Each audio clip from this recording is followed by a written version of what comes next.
चलो जी सामने देखेंगे अब। देखो देखो ध्यान से, बहुत ही सिंपल चैप्टर है जी, बहुत ही सिंपल चैप्टर है। Financial statement. Sir financial statement से मतलब क्या है यहाँ पे, कि हम यहाँ पे कुछ स्टेटमेंट्स बनाएंगे जो हमें अपनी पैसे से रिलेटेड पोजीशन बताएगी। ठीक है, कि हम पैसों में कहाँ चल रहे हैं जी, हमारा बिजनेस पैसों से रिलेटेड कहाँ चल रहा है। बात समझ आएगी आपको। सर 3 तरह की स्टेटमेंट्स आपको यहाँ देखने को मिलेगी। फर्स्ट है बेटा यहाँ पे, एक होगा ट्रेडिंग अकाउंट।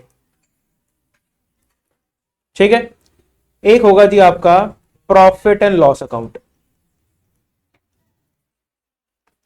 और एक होगा जी आपकी बैलेंस शीट। अगर आज की क्लास समझ लोगे ना तो आपको ये कभी तीनों में दिक्कत नहीं आने वाली। ठीक है, मैं बहुत बेसिक से समझाऊंगा, बिल्कुल बेसिक चीज। अब देखो सर ध्यान सुनना।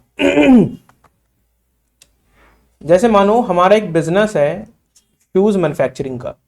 ठीक है, इसी से आपको सारे कॉन्सेप्ट्स रिलेट करके समझा दूंगा मैं। ठीक है, इधर देखो, कोई दिक्कत नहीं। हाँ जी, इधर देखो। अब मान लो हमारा शूज मैन्युफैक्चरिंग का बिजनेस है।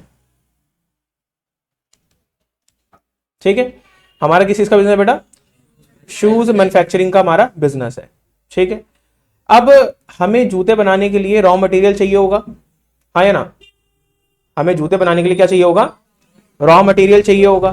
ठीक है, रॉ मटेरियल में क्या हो सकता है जी, हमारा लेदर हो सकता है। ठीक है, और अपना क्या कहते हैं, और कोई अलग तरह का फैब्रिक हो सकता है, कॉटन वगैरह, बहुत सारी चीजें जी। बात समझ आई आपको। अच्छा, हमने बाइफर्केशन कैसे करा है, जूता बनेगा जी आपका फैक्ट्री में। जूता कहां बनेगा जी आपका, फैक्ट्री में। ठीक है, और वो बिकने के लिए कहां जाएगा, हमारी एक क्या है, शॉप है, जिसको मैं शोरूम बोल सकता हूं। ठीक है ना, उसको मैं बोलूंगा जी शोरूम। बात समझ आई आपको। तो माल फैक्ट्री में बनेगा, फैक्ट्री से होके शोरूम में जाएगा। ये दोनों चीजें हमारी है, ध्यान रखना जी, फैक्ट्री और शोरूम दोनों हमारा है। अभी आप ये मान के चलो। अब होगा क्या सर, यहां पे हम परचेज क्या करेंगे, रॉ मटेरियल। ठीक है, रॉ मटेरियल को कन्वर्ट करेंगे किसमें कन्वर्ट करेंगे, फिनिश गुड्स में कन्वर्ट करेंगे। ठीक है, और इसी बीच में हमारा खर्चा भी होगा, लेबर भी काम करेगी, मजदूर काम करेंगे, उनको मजदूरी वगैरह मिलेगी। ठीक है, इस फैक्ट्री में हमारे बहुत सारे खर्चे होने वाले हैं, फैक्ट्री से रिलेटेड। ध्यान सुना जी, फैक्ट्री से रिलेटेड। ठीक है, अच्छा माल बन के तैयार हो गया, फिर वो कहां जाएगा बाबूजी, हो जाएगा जी शोरूम, यानी शॉप पे जाएगा बिकने के लिए। फिर शॉप के सर अपने खर्चे होंगे, हाँ या ना, शॉप के अपने खर्चे होंगे सर। लेकिन एक चीज ध्यान रखना सर, यहां पे जो फिनिश गुड्स है ये बन के तैयार हुआ, लेकिन ये फिनिश गुड्स किसका हो गया, अब ये शोरूम का हो गया। जब तक ये फिनिश गुड्स बन रहा था, जब तक ये फिनिश गुड्स बन रहा था, यानी कि वर्क इन प्रोग्रेस में था, आधा अधूरा था, तब तक ये फैक्ट्री का ही था।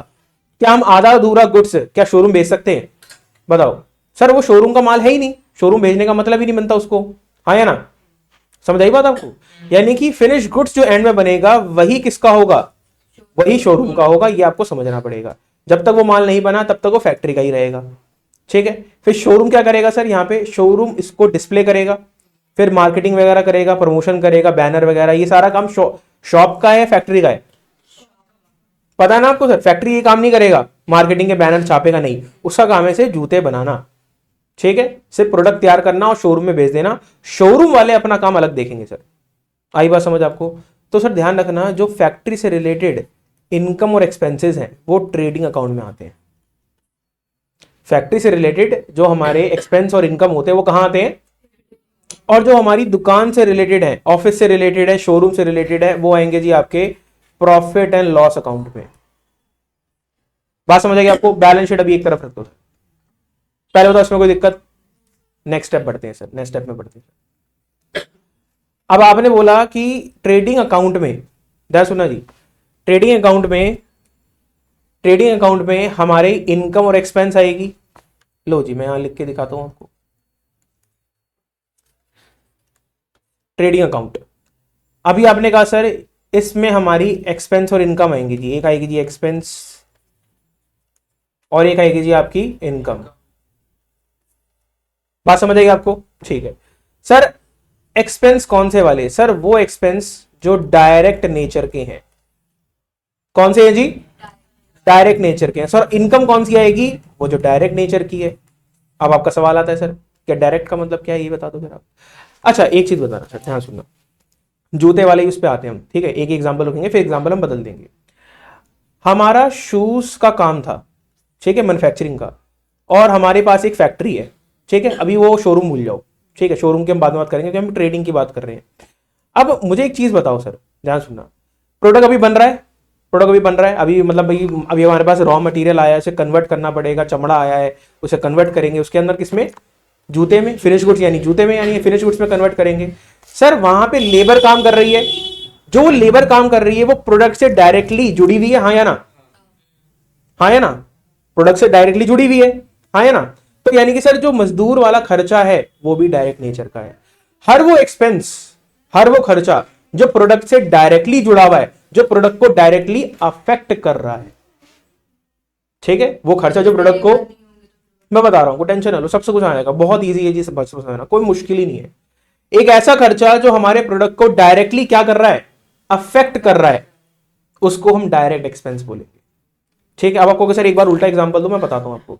अभी मैंने आपको बोला कि हमारे पास एक शोरूम भी है, एक शॉप है, माल तैयार होने के बाद वो कहां जाता है, शॉप पे जाता है जी। सर शॉप का अपना भी खर्चा होगा, ठीक है। अब मान लो एक जूता, अभी हम एक जूता मान के चल रहे हैं, एक पेयर, सॉरी 1 पेयर,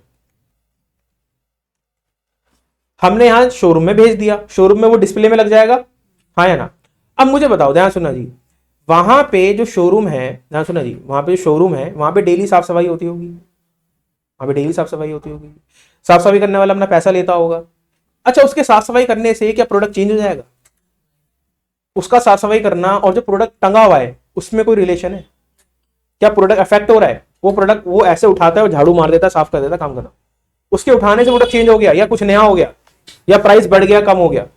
सर यानी कि जो साफ सफाई कर रहा है उसका जो खर्चा है, जो साफ सफाई वाले को हम पैसे देंगे वो एक्सपेंस है, लेकिन वो एक्सपेंस इस प्रोडक्ट से जुड़ा हुआ नहीं है, वो इनडायरेक्ट नेचर का है। आई बात समझ आपको, पहले बताओ इसमें कोई डाउट है। हाँ जी, तो सर डायरेक्ट मतलब सर वो खर्चे जो हमारे प्रोडक्ट से डायरेक्टली जुड़े हुए हैं और डायरेक्टली हमारे प्रोडक्ट को अफेक्ट कर रहे हैं। बात समझ आई आपको, बात समझ नहीं आई, प्रॉब्लम है सर यहाँ पे, किसी भी तरह की दिक्कत है तो मुझे बता दोगी। हाँ जी, तो एक तरह से आप कह सकते हो सर डायरेक्ट वाले खर्चे हमारे मेन बिजनेस के एक्सपेंसेस है, बिल्कुल मेन। और कौन से मेन सर, वो एक्सपेंस जो हमारे प्रोडक्ट को डायरेक्टली अफेक्ट कर रहे हैं। बात समझ आई आपको। अच्छा एग्जांपल एक और पकड़ते हैं क्लैरिटी के लिए। सर फैक्ट्री में मशीन चल रही होगी, मशीन भैया हवा से तो नहीं चलेगी, बात समझ आ रही है आपको, इलेक्ट्रिसिटी चाहिए हमें। अब इलेक्ट्रिसिटी मशीन में, इलेक्ट्रिसिटी चाहिए मशीन चलाने के लिए, और मशीन क्या बना रही है, बात समझ आई आपको। तो मुझे एक चीज बताओ सर, ध्यान सुनिए, एक चीज बताओ, जो हमारा इलेक्ट्रिसिटी है, इलेक्ट्रिसिटी नहीं होगी तो जूता नहीं बन पाएगा, हाँ या ना, मशीन नहीं चलेगी जूता नहीं बन पाएगा, तो मशीन को भूल जाओ 2 मिनट के लिए। आप समझो बिजली नहीं होगी तो जूता नहीं बन पाएगा, मैन्युफैक्चरिंग नहीं हो पाएगी। क्या बिजली और जूते में डायरेक्ट रिलेशन दिख रहा है आपको, बिल्कुल दिख रहा है सर। तो जो खर्चा, ध्यान सुना, जो बिजली का खर्चा यहां पे हो रहा है फैक्ट्री में वो डायरेक्ट है। अच्छा क्या हमारी शॉप पे दुकान नहीं होगी, शॉप में हमारी इलेक्ट्रिसिटी नहीं होगी, बताओ, शॉप पे इलेक्ट्रिसिटी नहीं है सर, जो इलेक्ट्रिसिटी क्या कर रही है, पंखा चला रही है, एसी चला रही है कि कस्टमर आएगा भाई साहब, ठंडा पानी रख रही है, क्या ये सब करने से प्रोडक्ट बैठे बैठे चेंज हो जाएगा, जो टंगा हुआ है प्रोडक्ट पे कोई इफेक्ट पड़ रहा है, ये ठंडा जूता महंगा बिकेगा जी, गर्म जूता अगर सस्ता बिकता है, ऐसा कुछ है क्या, बताओ बताओ सर। यानी कि जो शॉप पे इलेक्ट्रिसिटी है उसका प्रोडक्ट से कोई लेन देन नहीं है, इलेक्ट्रिसिटी हो या ना हो प्रोडक्ट वहीं का वहीं रहेगा। अगर 2 दिन बिजली नहीं आई दुकान पे तो जूता गल जाएगा, बताओ बताओ बताओ। तो यानी कि सर जूता, इस जूते में और जिस शॉप की बिजली में कोई रिलेशन दिख रहा है आपको, तो यानी कि सर ये इनडायरेक्ट एक्सपेंस है। यानी कि शॉप की बिजली को हम क्या बोलेंगे, इनडायरेक्ट एक्सपेंस, और फैक्ट्री की बिजली को हम बोलेंगे, आई बात समझ आपको। कभी भी समझना है सर, ये कहानी दोहरा लेना कि ये एक्सपेंस प्रोडक्ट से जुड़ा है या नहीं जुड़ा, आपको ऑटोमेटिकली समझ आ जाएगा सर, ऑटोमेटिकली। बात समझ आई आपको। एक एग्जांपल और ले, ठीक है, फिर हम इसको थोड़ा पैकअप करेंगे। अब देखो ध्यान से, जैसे मान लो यहाँ पे जूता बन के तैयार हो गया, जूता बन के हमने सीधा कहाँ भेज दिया, अपनी शॉप पे भेज दिया। मान लो एक पेयर भेजा, एक जोड़ी जूता जिसमें 2 होते हैं जी हमारे पास, ठीक है। अब मान लो यहाँ पे जो शॉप वाले हैं, यहाँ पे भी एम्प्लॉय होंगे, यहाँ एम्प्लॉय होंगे, यहाँ के मजदूर तो नहीं बोलेंगे ना, मजदूर तो काम कर रहे थे फैक्ट्री में, यहाँ पे हम एम्प्लॉय बोलेंगे, ठीक है, या फिर वर्कर बोल लेंगे। अब वो क्या करेंगे सर, जूते को पैक करेंगे, जूते की पैकेजिंग करेंगे, बढ़िया सी एकदम सुंदर सी पैकेजिंग, ये अट्रैक्टिव लगे, हाँ या ना, ठीक है, कि ये तो इन्होंने भेज दिया जी, अब ये काम करेंगे, अपना पैकेजिंग करेंगे बढ़िया सा, इसके ऊपर डिजाइन विजाइन डब्बा बनाएंगे, सब कुछ करेंगे, कैरी बैग है ना, ये सारा काम ये लोग करेंगे जी, प्रोडक्ट एकदम अट्रैक्टिव लगना चाहिए। क्या है ये सब जो खर्चा हो रहा है ना हमारा, ये सब खर्चा जो हो रहा है, क्या प्रोडक्ट चेंज हो जाएगा? अगर बढ़िया पैकेजिंग करने से बेकार प्रोडक्ट भी अच्छा हो जाएगा क्या? अगर कोई मैन्युफैक्चरिंग डिफेक्ट, पता है आपको प्रोडक्ट में मैन्युफैक्चरिंग डिफेक्ट निकलता है, क्या मैन्युफैक्चरिंग डिफेक्ट अगर प्रोडक्ट में है और पैकेजिंग बढ़िया कर दो तो क्या बढ़िया हो जाएगा प्रोडक्ट, फिर ठीक हो जाएगा अंदर ही अंदर बैठा बैठा? नहीं सर, यानी कि जो पैकेजिंग वाला खर्चा हो रहा है क्या वो प्रोडक्ट से जुड़ा हुआ है? प्रोडक्ट को चेंज कर सकता है वो? नहीं सर, प्रोडक्ट बनके तैयार हो चुका है, अब आप कितनी भी मर्जी पैकेजिंग कर लो उसमें कोई फर्क नहीं आने वाला, प्रोडक्ट में कोई फर्क नहीं आ रहा, प्रोडक्ट अब वहीं का वहीं टिका रहेगा। बात समझ आई आपको? तो पैकेजिंग वाला एक्सपेंस डायरेक्ट हुआ या इनडायरेक्ट हुआ? बस कहानी खत्म सर। जो खर्चा प्रोडक्ट को अफेक्ट कर सकता है वो डायरेक्ट है, जो खर्चा प्रोडक्ट को अफेक्ट नहीं कर सकता वो भैया इनडायरेक्ट है, कहानी खत्म सर। हाँ जी, अब आएगी प्रॉब्लम यहां पे? हाँ जी, कोई दिक्कत है यहां तक? पहले मुझे यहां तक बता दो जी। हाँ जी, हमने एक्सपेंस की बात खत्म कर दी, अब हम करेंगे जी इनकम की बात।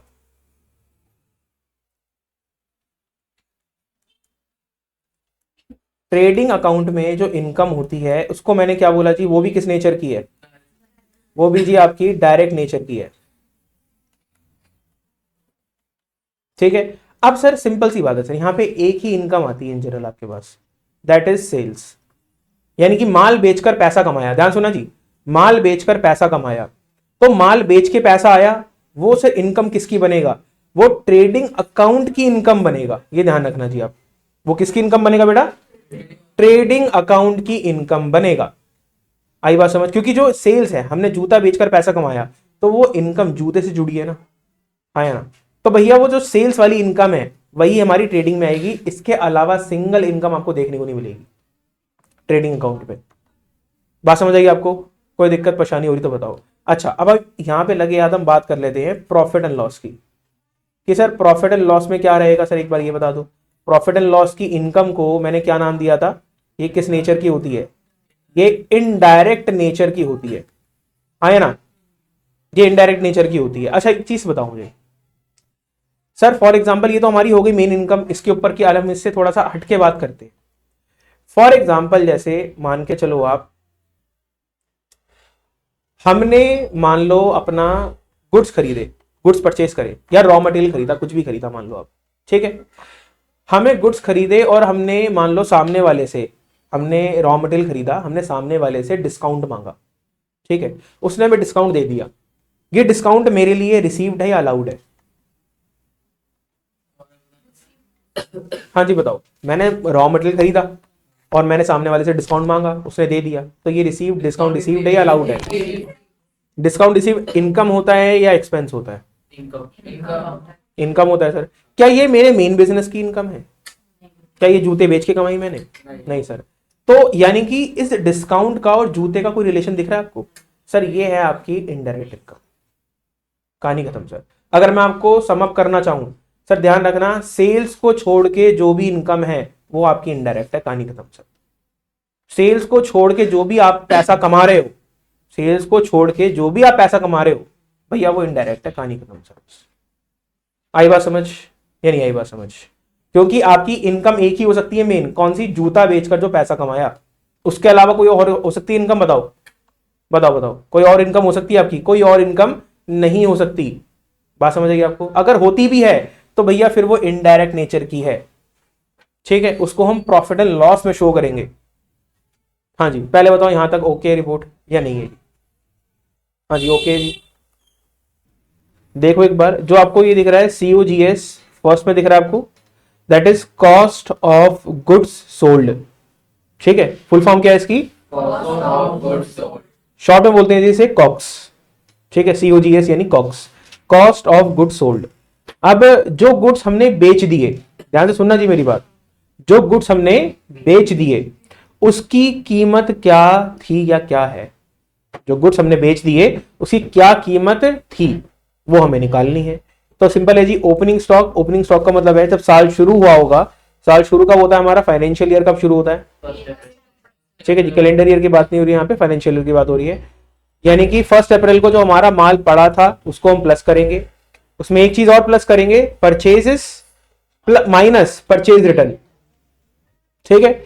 और यहां पे क्या प्लस करेंगे सर, डायरेक्ट एक्सपेंसेस, ठीक है। और माइनस क्या करेंगे, क्लोजिंग स्टॉक का मतलब जब साल खत्म हुआ होगा 31 मार्च अगले साल, तो उस दिन भी हमारा कुछ स्टॉक बचा होगा, उसको हम माइनस कर देंगे जी। तो आपकी सीओजीएस आ जाएगी, यानी कि जो माल आपने बेच दिया, जो माल आपकी दुकान से चला गया, बिक गया, उसकी क्या कीमत थी, होगी नहीं थी। बात समझ आई आपको। तो हमें निकालना आता है ग्रॉस प्रॉफिट, ठीक है। ग्रॉस प्रॉफिट कैसे निकलेगा, यहां पे सेल्स माइनस सेल्स रिटर्न, ठीक है, सेल्स माइनस सेल्स रिटर्न। और इसमें हमें क्या माइनस करना है जी, सीओजीएस जो हमारा आया है कॉक्स, हमें माइनस करना है जी। प्रॉब्लम है यहां तक, ठीक है। अच्छा, एडजस्टेड परचेज, ये आपको क्वेश्चन में समझ आता है, वैसे मैं आपको वैसे ही बताया था, ओपनिंग स्टॉक प्लस परचेजेस और माइनस यहां पे क्लोजिंग स्टॉक आ जाएगा, ठीक है। यहां तक कोई दिक्कत है तो बता दो जी। ये ऑपरेटिंग वाला हम बाद में समझेंगे जब हमें प्रॉपर चैप्टर समझ आने लगेगा, ठीक है, वरना अभी आप हो जाओगे कंफ्यूज कि सर इसका क्या मतलब होता है। तो इसलिए मैंने आपको पेंडिंग लिखवाया है, पक्की बात ही समझाऊंगा मैं आपको ये, ठीक है। अभी लिख के छोड़ देना जी यहाँ पे। फिर यहाँ पे हमने डायरेक्ट एक्सपेंस का मतलब समझा, विच अफेक्ट्स द गुड्स और प्रोडक्ट डायरेक्टली, सिंपल है जी, उसमें कोई मुश्किल ही नहीं समझने, शॉर्ट नोट्स है हमारे ये। इनडायरेक्ट का मतलब क्या हुआ, which does not affect the goods और प्रोडक्ट डायरेक्टली, यानी कि ये जो इनडायरेक्ट एक्सपेंस है ये इनडायरेक्टली अफेक्ट कर सकते हैं, डायरेक्टली अफेक्ट नहीं कर सकते। फिर डायरेक्ट इनकम की बात करी यहाँ पे हमने, the income which is earned from core और मेन एक्टिविटीज ऑफ बिजनेस, यानी कि जो बिजनेस की पहचान है, जो एक्टिविटी बिजनेस की मेन पहचान है, उसी से अगर हमने पैसा कमाया तो वो हमारी डायरेक्ट इनकम है। और अगर हमने मेन बिजनेस से हटके, जो हमारी पहचान है उससे हटके अगर पैसा कमाया तो वो इनडायरेक्ट इनकम है। पहले बताओ जी, यहां तक कोई आपको डाउट है, सिंगल डाउट है जी मुझसे पूछ लो आप। हाँ जी बता दो। देखो जी, अब प्रैक्टिस के लिए क्वेश्चन, यहां पे हमें क्वेश्चन में बनाना क्या है बेटा, ट्रेडिंग अकाउंट बनाना है, ठीक है। ट्रेडिंग अकाउंट बनाएंगे, सबसे पहले ट्रेडिंग अकाउंट की हेडिंग लिखेंगे, देखो, हाँ जी, trading account for the year ended 31 March, साल कौन सा दिया जी क्वेश्चन में, हमें साल नहीं दिया जी, यहां पे ऐसे करके हम छोड़ देंगे, ठीक है। ये प्रॉपर आपको हेडिंग लिखनी है, सिर्फ ट्रेडिंग अकाउंट से काम नहीं चलने वाला, ठीक है। कि साल के एंड में बनता है, ये तीनों चीजें प्रॉफिट एंड लॉस, ट्रेडिंग और बैलेंस शीट से ये साल 31 मार्च को ही बनती है, ठीक है।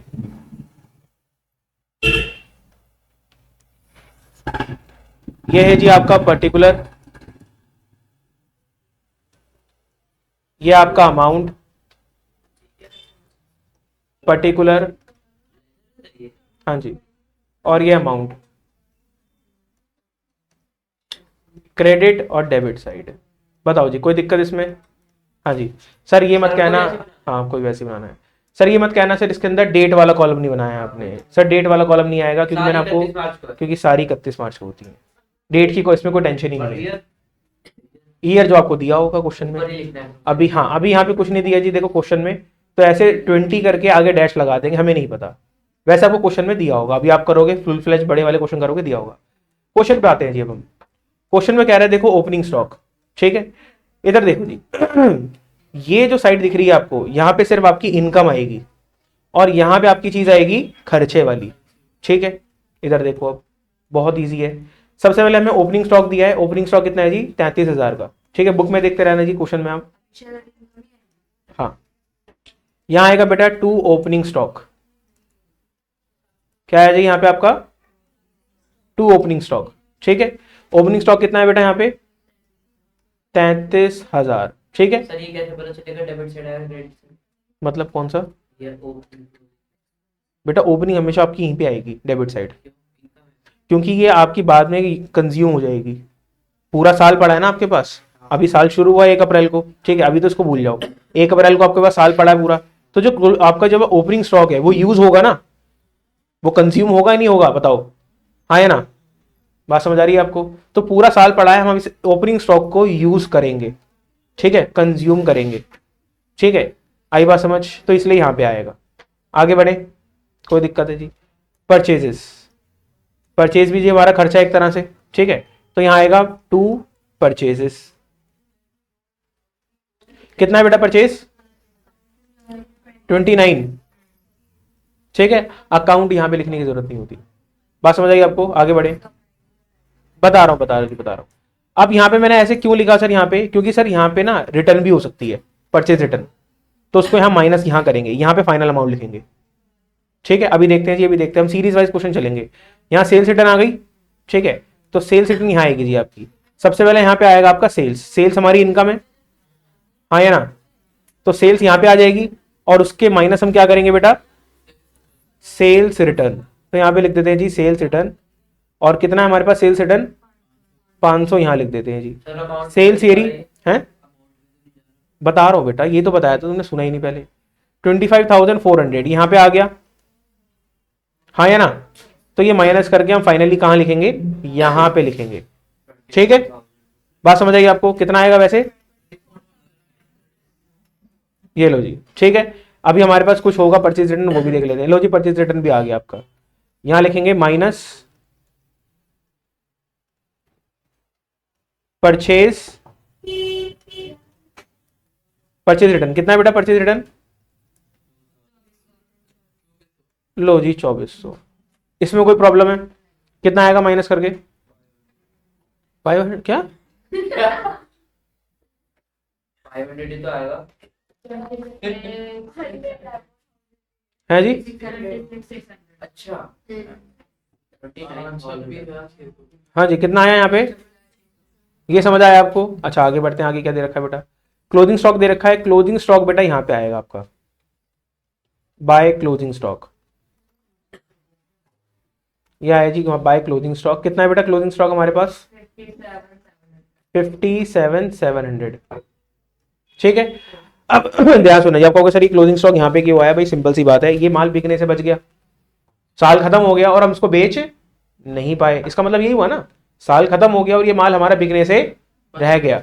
लेकिन एक तरह से देखा जाए सर ये हमारी इनकम ही तो है, अगर आप समझो इस साल की हमारी इनकम ही बनती है हमारी ये, हाँ है ना, क्लोजिंग, हाँ क्लोजिंग जी।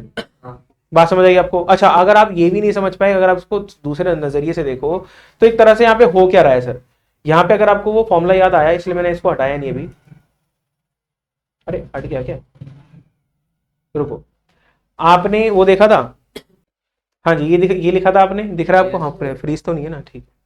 तो ओपनिंग स्टॉक यहाँ पे हुआ, ठीक है। ओपनिंग स्टॉक में यहाँ परचेज, यहाँ पे परचेज क्या हुआ बेटा, प्लस हुआ, ये परचेज प्लस हुआ, फिर रिटर्न माइनस कर दी, फिर डायरेक्ट एक्सपेंस हमने प्लस करे, और माइनस क्या कर दिया यहाँ पे हमने, तो माइनस क्लोजिंग स्टॉक। तो देखो हमने अगर इस तरह से देखा जाए, इन सबको हमने एक तरफ लिखा है और उल्टी साइड क्या लिख दिया मैंने, क्लोजिंग स्टॉक। ये प्लस वाली साइड और ये माइनस वाली, हाँ एक मतलब इसको आप इमेजिन करो कि इन सबको हम प्लस कर रहे हैं और इसको यहां से उल्टी साइड लिख के क्या कर रहे हैं, माइनस कर रहे हैं।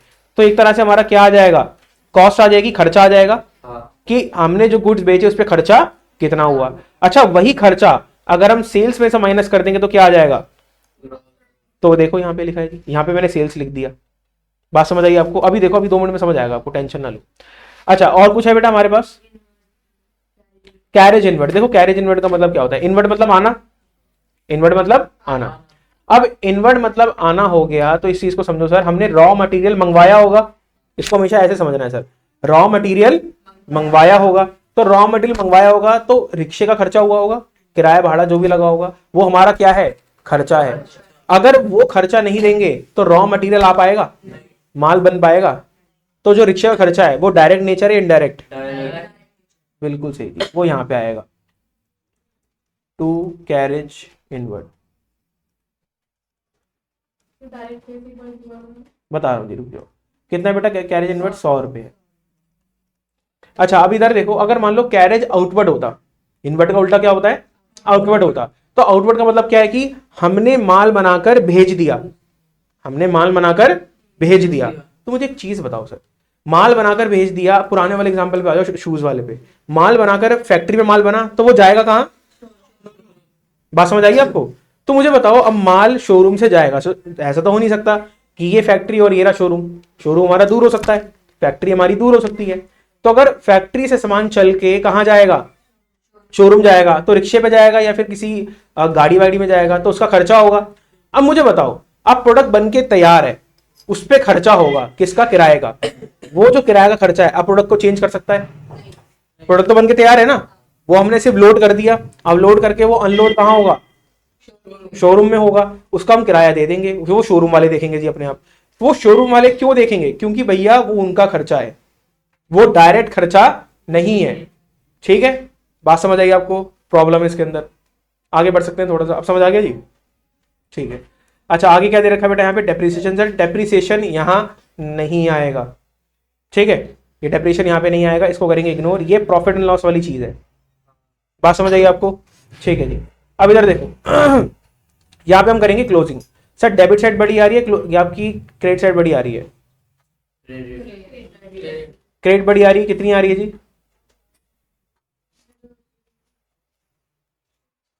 बताओ जी, क्रेडिट साइड कितनी आ रही है? है जी